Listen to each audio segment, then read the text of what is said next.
Selanjutnya kita belajar tentang zero interest bearing note. Ini tuh wesel tagih yang tidak berbunga. Tidak berbunganya itu dalam tanda kutip. Kenapa? Karena sebenarnya ini ada bunganya, cuma secara eksplisit dinyatakan, secara implisit dinyatakan. Pokoknya tidak kentara lah bahasa Indonesia. Tidak kentara dinyatakan. Jadi yang pertama itu dia bilang di sini tanggal 31 Desember 2019 Harliko itu melakukan jasa konsultasi tentang lingkungan ke Cascade.co, dan Cascade.co lagi kurang duit, makanya Harliko yang melakukan jasanya itu setuju untuk menerima 300.000 dibandingkan, maksudnya 300.000 bukan dia terima uang begitu, tapi dia terima zero interest bearing note yang jatuh tempo pada 31 Desember 2021. Ingat beda 2 tahun, 2019 sampai 2021, dan ini lunas as payment in full. Dan Cascade itu orangnya credit risk, dan dia pinjam itu pada 10% bunganya, rate bunganya, dan Harley itu orang yang credit worthy yang 6%, dan dia bunga itu 6% kalau dari sisi Harley. Tapi ini kan yang pinjam kan Cascade. Terus pertama kalian harus pertama kali kita mau kerja dulu bagian A. Prepare the journal entry untuk tanggal 31 Desember 2019. Nah, ingat ini 300.000 itu nilai jatuh temponya 300.000. Bukan nilai sekarangnya. Kan kalian mau kerja 2019 punya. Ini tuh tanggal 31 Desember 2021 baru dia nilainya 300.000. Nah, makanya kita cari present value of principal-nya. Present value of principal itu cara carinya nilainya itu dikalikan present value vector 2 10%. 2 itu tahunnya, 10% itu bunganya. Ini present value vector itu kalian bisa dapat di buku cetaknya kalian, table 6.1 sampai 6.5, dan present value vectornya 2 10% itu 0,82645 dikali 300.000, jadinya ini 247935. Dan karena ini zero interest bearing note, maka dia tidak ada interestnya, berarti 0.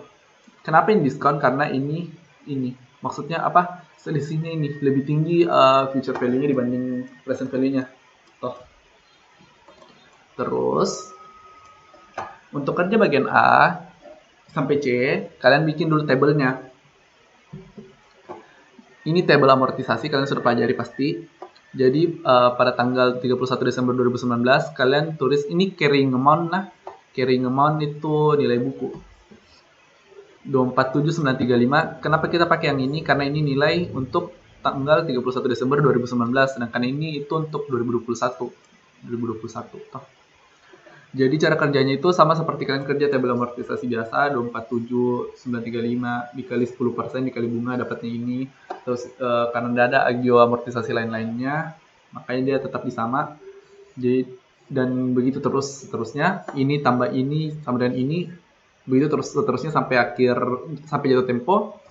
Terus ini 002 jangan menghiraukan guys, karena ini memang tidak apa-apa jika kalau misalnya pencatatannya ada begini 002, 003, itu biasanya berarti akan pengaruh pembulatan.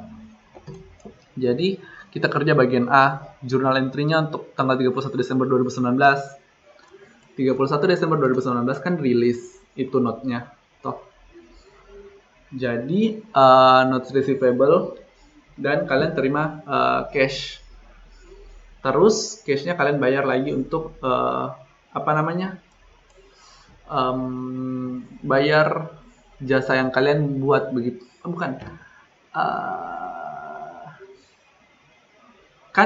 Bukan begini. Jadi kan kalian bikin jasa, seharusnya kalian terima cash, tapi dibanding cash kalian malah dapat note receivable begitu. Ngerti nggak sih guys? Jadi kalian seharusnya dapat cash pada pendapatan jasa, tapi jadinya itu note receivable pada pendapatan jasa. Nah, ini kalian tulis, makanya kalian catatnya itu note receivable pada cash, karena ini kan tentang zero interest bearing note-nya, bukan tentang pendapatan servisnya. Makanya ini note receivable pada cash 247935. Nah, terus ini untuk bagian A tanggal 31 Desember 2019 247935 diambil dari sini. yang ini. Terus bagian B dia bilang kalau journal entry-nya bagaimana journal entry-nya pada tanggal 31 Desember 2020. Journal entry-nya tanggal 31 Desember 2020 itu yang ini, notes receivable pada interest revenue. Ini interest revenue-nya toh.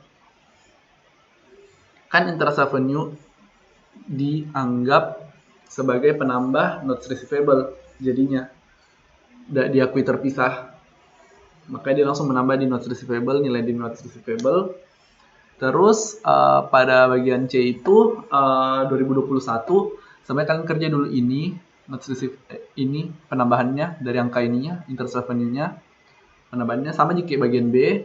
Terus kalian kerja lagi ininya. Ini tuh untuk karena kan sudah jatuh tempo penyelesaian pelunasan, makanya cash pada notes receivable karena kalian sudah terima semua cashnya berarti 300.000.